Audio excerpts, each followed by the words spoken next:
Hello everyone, back again for another episode of Insight Matters. This is a solo episode, it's a Biome Bite, and today we're speaking about using gut microorganisms to treat cancer. Now, before I jump in to the detail of the podcast, I wanted to say a big thank you to everybody who's taken the time to support the podcast through leaving a 5-star rating on Spotify, Apple Podcasts, all of the platforms that we're using.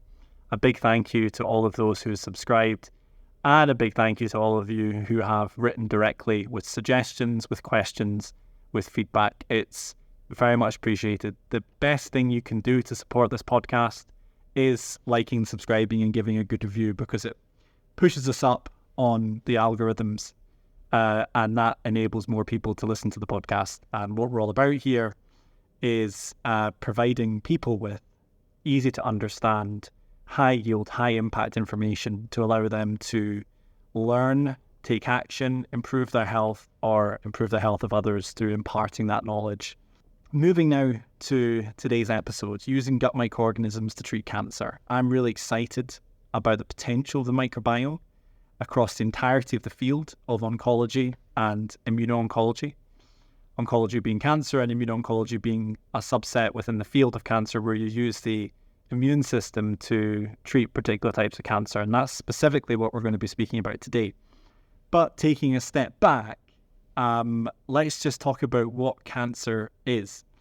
So essentially it's a broad term used to describe a group of diseases that is characterized by uncontrolled growth and abnormal spread of abnormal cells across the body. And typically cells do grow and replicate, but the immune system and the cells themselves keep the growth in check, so you don't get uncontrolled growth. But in cancer, the cells themselves can become abnormal, and as they become abnormal, they become very good at hiding themselves and evading the immune system. There are more than 100 different types of cancer. They're typically named after or for the organ or type of cell in which they originate, so prostate cancer, for example, breast cancer. And I read prior to doing the podcast today that 1 in 2 men and 1 in 3 women will be diagnosed with cancer at some point in their life. And that doesn't necessarily mean they will die of cancer and it will be a horrible death, like, to be honest with you, all of us will be familiar with. Some people just live with it, and many men have prostate cancer, but it doesn't get to a stage or size where it leads to their death.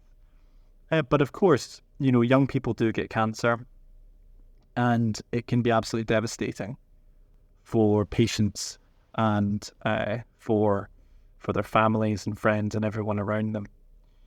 And we've done a lot in recent times in modern medicine in improving our diagnostics, our screening, and our treatment. Today we're speaking about treatment specifically. So just a very, very quick overview of the different types of treatments before we start speaking about the immunotherapy side and how the microbiome may impact on immunotherapy. So what can you do when you've got cancer? Well, you can cut it out. So there's surgery. This is the oldest, perhaps most well-established approach, and it's still used very, very often. There's chemotherapy, which are essentially kind of chemicals or substances which stop cells dividing, and of course they stop various different types of cells, including the cancer cells, and as such they're associated with side effects and what we call toxicity. There's radiation therapy, so high energy rays, which again disrupt the inner aspects of cellular machinery and stop them from being able to replicate, and we can do this in a very, very precise, accurate manner now, with improvements in kind of lasers and the beams and using technology to be able to pinpoint exactly where they're going to focus in on. So there's been improvements there as well. There's also hormone therapy. So some cancers grow in response to hormones. So if we block those hormones or block the hormones at the site, if you like, of the cancer, then that can slow cancer growth down. There's no treatment. Sometimes you just watch and wait. If it's known to be a really slow growing type and the patient's of a certain age or they've got comorbidities or just their choice, you can watch and wait through regular surveillance. We have things like stem cell bone marrow transplants, which you've probably heard of, where you essentially replace destroyed bone marrow, and that bone marrow is the source of blood cells. And the bone marrow is destroyed through really intensive chemotherapy, radiotherapy regimens, and then you can receive the bone marrow back from a donor or from yourself. There's also what we call more targeted therapy. The classic one is Herceptin, and in patients with breast cancer, there's this overexpression of something called HER2, which is a protein, and if you essentially inhibit the HER2 through an antibody, then you prevent the HER2 expressing cells, which are cancerous, from receiving growth signals, and then they kind of stop growing. So there's that. Then we've also got immunotherapy. There's a variety of different types of immunotherapy, and I'm not an expert in immunotherapy, or an expert, to be frank, in cancer therapy, but I know enough about it to be able to give some decent background here, I think. And if you're enjoying it, let me know, and we'll get some experts on to talk about advances in cancer therapy, maybe even beyond the microbiome, because it's fascinating for me. So what is immunotherapy? Well, first and foremost, I think it's important to note to say that it has revolutionized cancer care for many patients, and some of the responses have been staggering. It essentially uses the body's own immune system, which is the master regulator of uncontrolled cell growth, to get better at attacking cancer cells, which are good at evading and cloaking themselves and hiding themselves from the immune system. And in particular, I want to talk about something called PD-1, PD-L1 checkpoint inhibitors, which have profound impacts on many types of cancer cell, not all types of cancers, but many types of cancer cell. And the PD-1 checkpoint inhibitors, PD-L1, are some of the best-selling drugs in the world. To give you an example, Keytruda is a multi-billion-dollar-a-year drug. So PD-1 is a protein on the surface of something called a T cell, which is an immune cell. And PD-1, the protein, binds to something called PD-L1 on cells and acts as an off switch, essentially, telling the T cell to leave the cell alone. But some cells express very large amounts of PD-L1, cancer cells in particular, and that allows them to evade the immune system. So these inhibitors essentially block the interaction between the PD-1 and the PD-L1, which allows the immune cells to attack more of those cells. And in cancer cells, which are good at essentially producing the PD-L1 and essentially hiding themselves from the immune system through that checkpoint or through that pathway, it then essentially releases the brakes and allows the immune system to go and get it. Some patients have phenomenal response where the cancer essentially just disappears. Some patients have partial responses, and some patients have no responses, where kind of refractory to treatment. And what doctors do is they try different types of combinations, and there's constant evolution in the treatment algorithms, trying different combinations at different stages and different cancer types with additional medications on top to try and potentiate PD-L1s. And what we've learned is that a proportion of patients just simply don't respond. And I had written down here that something like 50% of patients with advanced malignant melanoma experience some sort of primary resistance, so resistance to the first treatment option. That's a lot. And the microbiome, as you'll know if you've been listening to this podcast, has an impact on the immune system. There is 24/7, 365 bidirectional communication between the immune system and the microbiome. And that communication starts from birth, essentially. And the microbiome and the immune system have this intricate relationship where they kind of train each other, or the microorganisms train the immune system and dampen down the immune system, but also potentially potentiate the immune system when it's beneficial to do so. And this might be one specific case. So the early work in this field, dating back to 2018, profiled the microbiome in responders and non-responders and started to elucidate some trends. They were that higher diversity, which is a principle we've talked about a lot in this podcast, is associated with response. Lower diversity is associated with less or no response.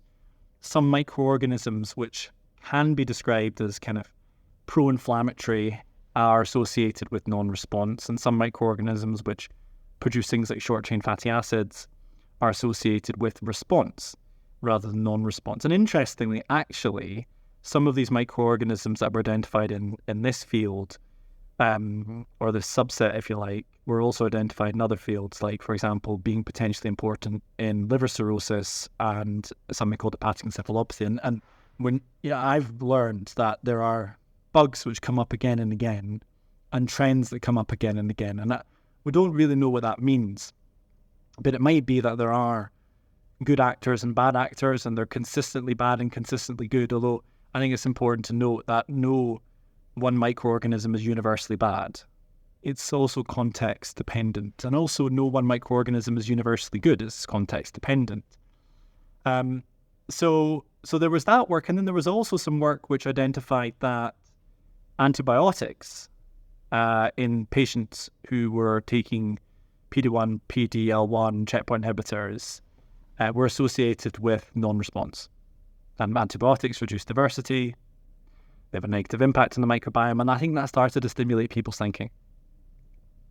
Then there were some mouse model experiments which used PD-1, PD-L1 checkpoint inhibitors, and in which stool samples were taken from responders, non-responders, and moved into the microorganisms. And indeed, the stool samples from the non-responders, when introduced to the mice, essentially prevented response to the checkpoint inhibitors. And on the other hand, a transfer of microorganisms from a responder into the mouse enabled the mouse to respond to PD-1, PD-L1. So that was some mechanistic data. And then everything changed in 2021 when there were 2 papers published in the journal Science. One group based in Israel. I really hope I've got that right. The other group was based in Pittsburgh in America, and that was the Dibber-Carr-Devar group. And essentially what they showed, and the trials were designed differently, and indeed key differences in terms of how the material was administered and what stage the patients were at, and importantly the pre-treatment as well of patients was different. And in one of the studies they gave high dose of antibiotics before giving the treatment, and we're going to talk more about that in a little bit. But that's what some companies and some investigators have done to try and improve what people call engraftment, which is a controversial term, but broadly speaking refers to microorganisms which were or are definitely present in the input material or product, finding their way into the intestinal tract of the recipient and sticking around, essentially, and persisting. And those microorganisms are not there prior to the intervention. So they kind of move from the product, the donor, into the patient and stick around. And some people think that engraftment, this what we call primary engraftment, there's also other types of engraftment where microorganisms from the environment might find their way into the recipient as a result of the microbiome intervention. But a lot of people speculate, and there's some work that does suggest, it's not proven yet, that engraftment may be important in the context of whole community FMT, IMT, intestinal microbiota transfer efficacy.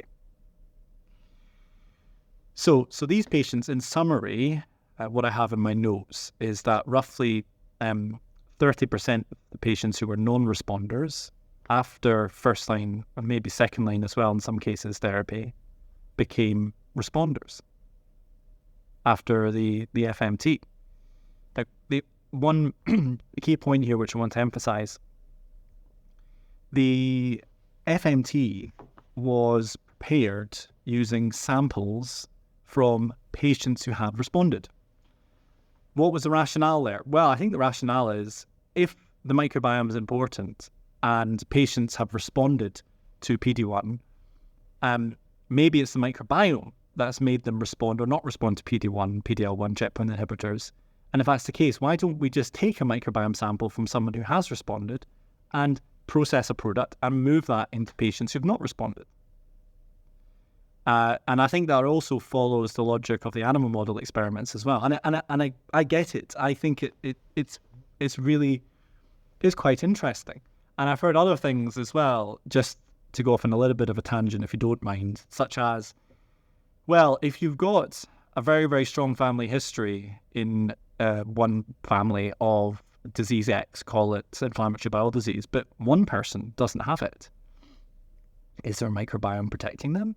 And if so, maybe we should move that microbiome into other people who have a high risk or who have the disease to see if it helps treat them, because it maybe has some currently uncharacterizable protective properties. Now, I'm running a company that's developed a standardized, full-spectrum, broad consortia therapeutic, which is donor-derived, but achieves consistency and has a higher diversity than individual donors because of the methods of manufacture. And I don't believe that collecting samples from patients is a scalable and viable approach to be able to maximize the impact of using gut microorganisms to treat disease. And I just am a little bit uncomfortable with, taking a microbiome sample from someone with cancer and, because that's not a healthy microbiome, I don't think, and moving it into a patient. I just am a little bit uncomfortable about all of that, and might try and get the authors on to have a debate about this, because I've had the debate with them away from the podcast. So these were, I guess, seminal papers insofar as they advanced the field significantly. They're now quite highly cited, and I think they got everyone else excited about the microbiome and cancer, including those who were previously very skeptical, because you had this observational kind of sequencing data, the antibiotic data. Then you had some mechanistic data in animals, but I think the skeptics would say, well, it's just animals and it's just observational. Then when you do something like this, when you actually take samples from responders in humans and move them into patients who've not responded and make them responders, okay, that's a big deal. Now, there were limitations of the studies, of course. They were small. They were not placebo-controlled. And there were limitations in terms of all the data that was collected, the follow-up, and I suppose, in some respects, it is relatively difficult to compare FMT study to FMT study, where the methods of preparing the product are so different, because you're probably giving a different product. And there's often a call for standardization in this field, although standardizing a donor-derived product is challenging. And that's what I've spent the last 5 years of my life trying to do. So moving on now to a paper that's been recently published and that stimulated my thinking with regards to doing this Biome Bites episode. Now, before I jump into this paper, which I have in front of me and that I've read many times, I've also spoken to the chief investigator of the study, Salban Malik. If you've enjoyed everything I've just talked about with regards to those two papers published in Science and the background to this field, please write to me, because I could do a longer episode on it and talk all about the trials and how many patients were treated, what the design was, and what was the pre-FMT intervention, what were the specific drugs that the patients were taking, what were the characteristics of the patients before they had their intervention and after the intervention, were there any microorganisms associated with success or not, has there been any follow-up, what are the investigators doing now? Please write to me and let me know, because I'd be very happy to do that. And I really enjoyed preparing for this episode, because it gave me a kind of refresher, and it's great to stay right on top of all the literature, even as a CEO, rather than being a chief scientific officer or chief technical officer or whatever.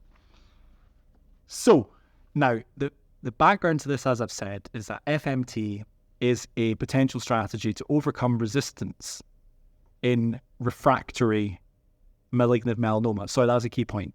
Those two studies were in patients with malignant melanoma, so basically skin cancer, an aggressive form of skin cancer. which affects young people and can progress very fast and be fatal.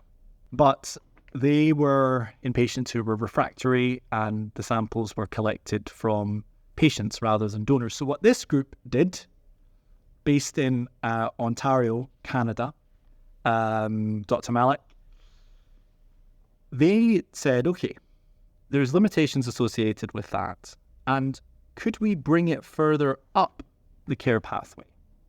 So that instead of waiting for people not to respond and having to go through all the treatment with associated side effects and toxicity, and some patients maybe die, what about in a first-line upfront treatment setting? Can we combine FMT with the current standard of care to potentiate the standard of care and make it more effective, maybe better tolerated, maybe safer? So they did that, and they also did it with a healthy donor, or healthy donors.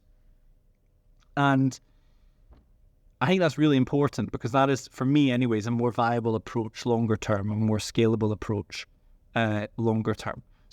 So I've just had to do a quick reset because there was some sun coming into my eyes, and there still is some sun coming into my eyes, but that is quite a rare event here in Bells Hill in Scotland. So now moving into the paper published by Dr.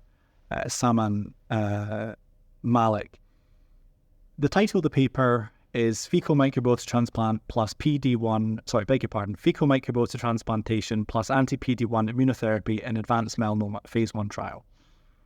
Now, for those of you not familiar with the phraseology phase 1, phase 2, phase 3, it's quite subjective, and there's no book which is universally agreed across the world that says this is a phase 1, this is a phase 2, this is a phase 3. So there's a little bit of subjectivity there, but typically if an intervention's been given to people, for the first time, it's a phase 1.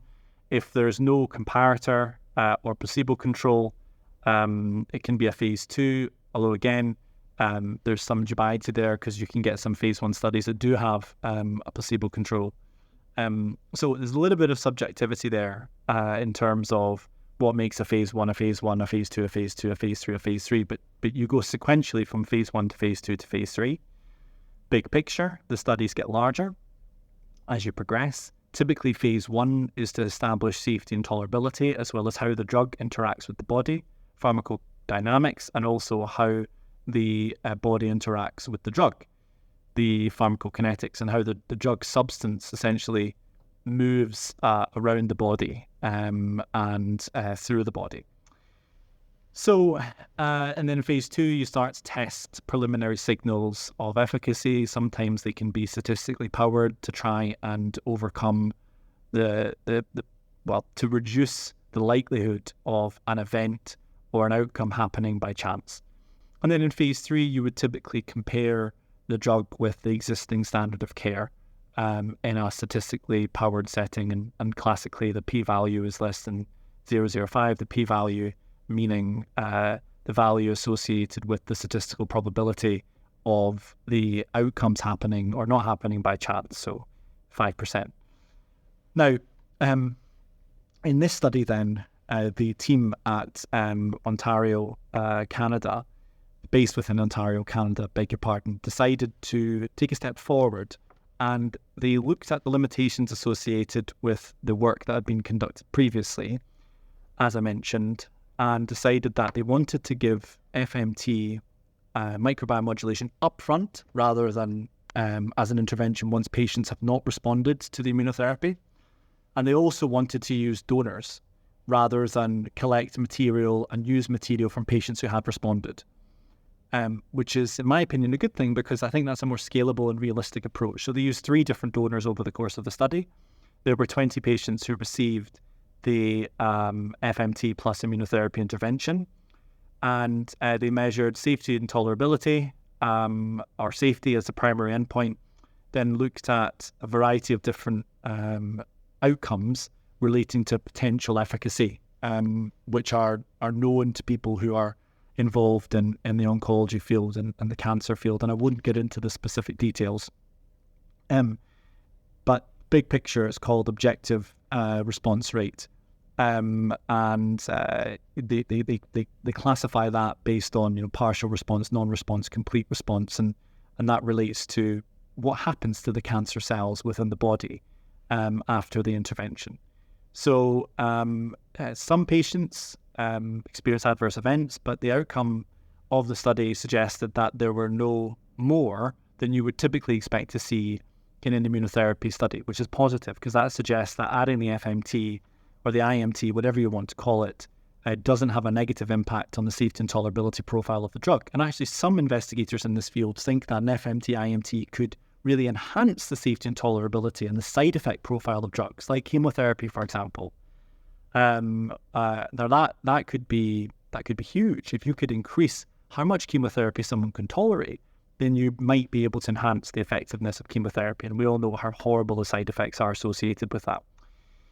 So this, they reported that 13 out of the 20 had an objective response as classified, and 4 of the patients had complete response, which is good. And in the paper, they compared that to what you would typically expect to see in PD-1 checkpoint inhibitor therapy based on the large phase 3 studies that were conducted by the drug companies in this indication, which I thought was very interesting.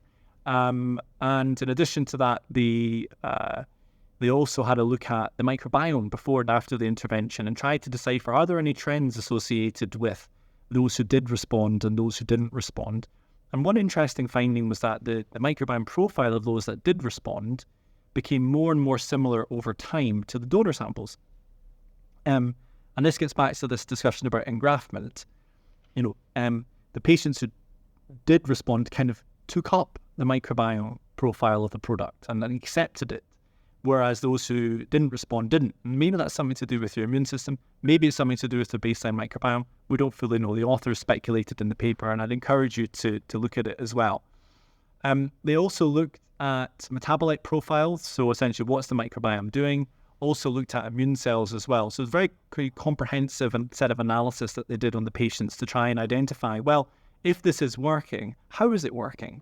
What's happening to the microbiome before and after the intervention, which was a key secondary endpoint, and what's happening to the rest of the body as a result of the microbiome changing? Like, what are the immune system changes after the treatment? What are the plasma metabolite changes after the treatment? Because if the microbiome's metabolite profile changes, then that finds its way into the blood. The last thing they did as well, which I think is really interesting, is to try and confirm their findings. They did a similar set of experiments in animal models. Now, there are limitations associated with these, and the authors acknowledge them as well. But essentially, they kind of recolonized antibiotic-treated mice with stool sourced from the individual donors, and the FMT from the donors restored the PD-1 anti-PD-1 effects against the tumors that were resistant. So that's very, very interesting because they did some additional mechanistic work to kind of confirm their results. The other things which I've written down that kind of made the study strong were that they used capsules because I think that's a more realistic, scalable route than, for example, in one of the studies they did colonoscopy, which is a tube that goes up the patient's backside. And they did no antibiotic pre-treatment as well before the patients got the FMT. They got what's called a bowel lavage, so they got some laxatives. Because there was these competing thoughts within the literature around, well, do you need to give antibiotics before FMT to improve engraftment? Some companies have tried to do that. Some companies are still doing that. And others say, well, maybe you just give a laxative to kind of flush things out and clear things out. And some companies, like us at Enterobiotics, say, no, we don't want to do bowel pre-treatment at all, because we think you get a better patient experience without the laxatives. The efficacy data, although it's efficacy kind of means effectiveness, but it relates to how well is the drug working. And although it's a very small sample size, 20 patients, they did show superior outcomes to what's been reported in the monotherapy, so individual immunotherapy outcomes reported in the phase 3 trials conducted by the drug companies. But the small sample size and the absence of a anti-PD-1 arm on its own does make those results challenging to interpret. This has added a lot to the field. It suggests that giving FMT with these immunotherapies upfront rather than to patients who have had a failure to respond to their immunotherapy might improve the response rate to the first-line immunotherapy. And that's a big deal. Patients get better faster. Patients don't progress. Now, they also tried to elucidate in those that did respond what were the microbiome determinants. And they identified some microorganisms that looked like they were associated with response consistently. And more generally, they identified that the responders had a more similar microbiome profile to the donor material that went into the responders after the intervention, suggesting that they kind of accepted the healthy microbiome, and that healthy microbiome did some wonderful work within the body to its immune system to enhance the effectiveness of the checkpoint inhibitor. Now, looking forwards into the future, what does this mean? Does it mean that all patients who are getting immunotherapy should get FMT? I don't know. Too small a study, certainly, to be able to say that definitively, but that is a potential strategy. The authors also speculate, and they sort of suggest that it might be possible to determine through the microbiome of the patient who should get FMT. So not a blanket FMT for everyone, because some patients respond, but how do we identify those who are not going to respond before we give them the immunotherapy through their microbiome? And then we could give them a full spectrum FMT type approach.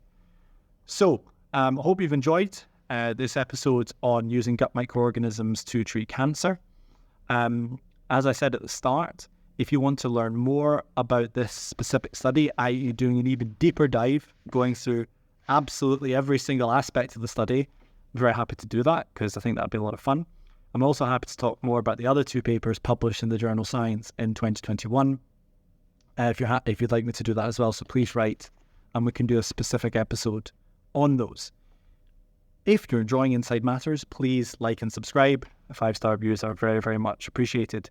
I'm very excited about the potential of the gut microbiome in cancer immunotherapy. We've got 3 fascinating studies now published in high-impact journals suggesting that donor, full-spectrum, broad consortia, microbiome material can significantly impact on the effectiveness of these immune checkpoint inhibitors. And that could be absolutely massive for the field and, more importantly, for the patients. This is Inside Matters. My name is Dr. James McIlroy. I hope you enjoyed it.